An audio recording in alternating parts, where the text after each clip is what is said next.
Where are you keeping him, Nintendo? Where is your main mascot? Well, he's right here. DK seems to have stolen the spotlight. Mario really had no presence in this Direct, minus Mario Kart World, which is kind of wild when you think about it. The 40th anniversary is this year, and Zelda/Link has shown up more than the main man himself. Wind Waker coming to GameCube Online. We have a new Hyrule Warriors game in the making. And they even showed off Link in Soul Calibur 2. He's returning. Link is just really rubbing it in Mario's face. Now, it seems like the 3D Mario team is the ones that worked on and developed the new Donkey Kong Bonanza game. If you want another look at that game, check out this video. So we'll go into that in a little bit, but let's go into a big picture of this Nintendo Switch 2 Direct. This comment right here kind of reflects my own opinions. Nintendo systems have always been underpowered, and now seeing a handheld have support for 120 frames per second and 4K, well, it's honestly impressive. It's crazy how far we have progressed since the Game Boy DS days. No kidding. This is a beefed up Switch with some minor adjustments this is exactly what I wanted. It's perfect for me. Some free, in quotes, Zelda upgraded content for Breath of the Wild and Tears of the Kingdom. Options of 120 frames per second and 4K, mixing and matching that. They really showed this off in the Metroid Prime 4 section. I love that there's a cooling fan in the dock. It's doing something, making 4K. Good job. Keep my Switch nice and cool. And of course, the GameCube is here. But more importantly, that really expensive Fire Emblem game is coming to the masses in the future. Yes! So overall, I'm feeling pretty good. I'm liking how the Switch 2 is looking. I'm liking some of the games they've showed, and there's some options there that I'm enjoying. Now let's go with the concerning.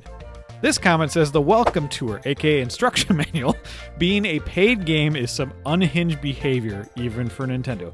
I thought this was going to be definitely more like Astrobot, it just comes with the system. No, we're going to have to pay for that. Of course we are. And they do seem to focus on features that aren't going to do much, the cameras and the games and all that stuff. And also, there's a little bit of messy messaging with games that are playable and how it all works. We'll go into that in just a moment.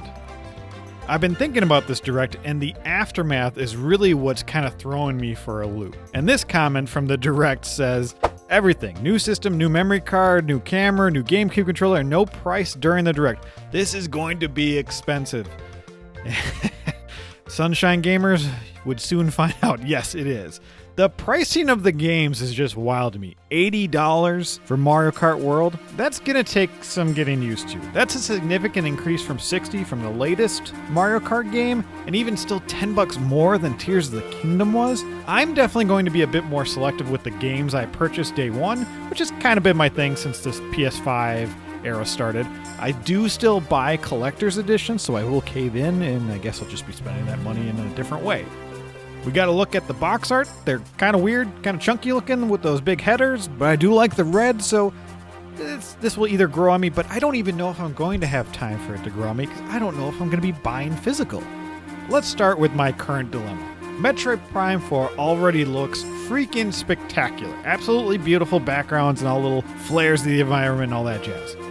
But now I have this. I have Metroid Prime 4 Switch 2 Edition, where it may not even have the upgrade on the cartridge specifically. And I'm not 100% sure that's the case because in the Direct they talked about the cartridges being the same size, but faster. So obviously there's data on the Switch 2 cartridges. There's part of me that's still considering buying the Switch 1 version of Metroid Prime 4, even though I couldn't play it at 120 frames per second, or I couldn't play it 60 in 4K, but I get the box and I know the game is on there.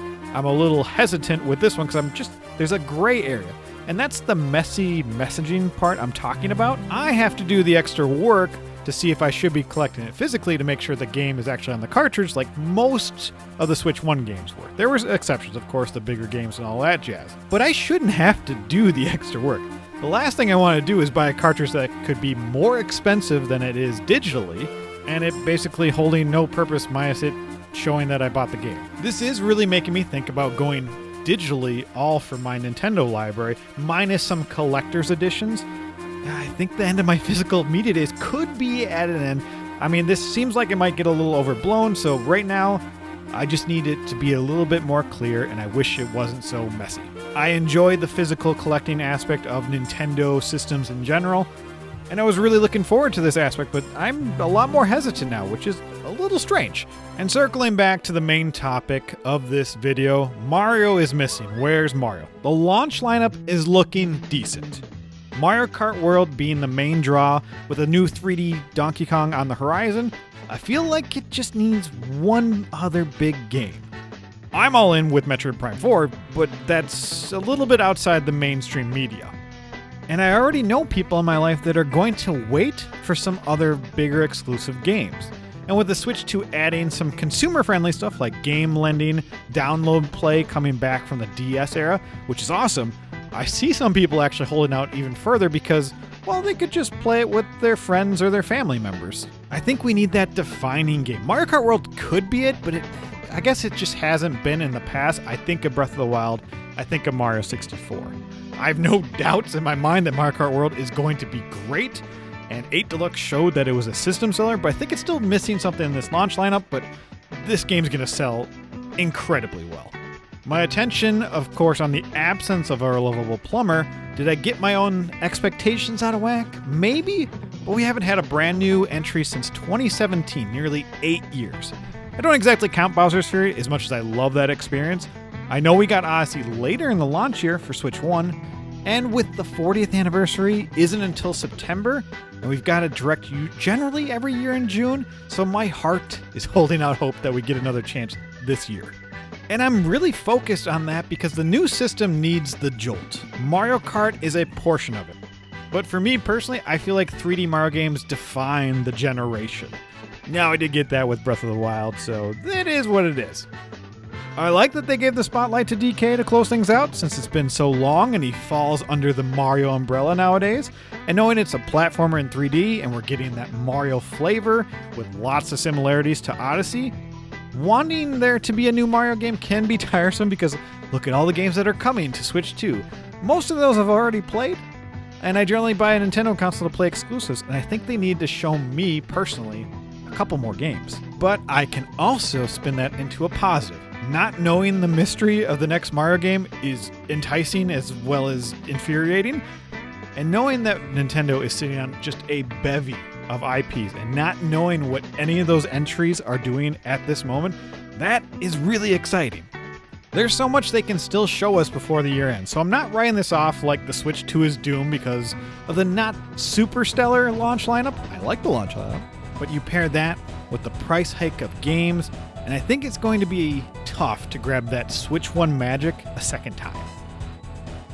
Are you buying it day one? Let me know, and what's the game you're most excited for?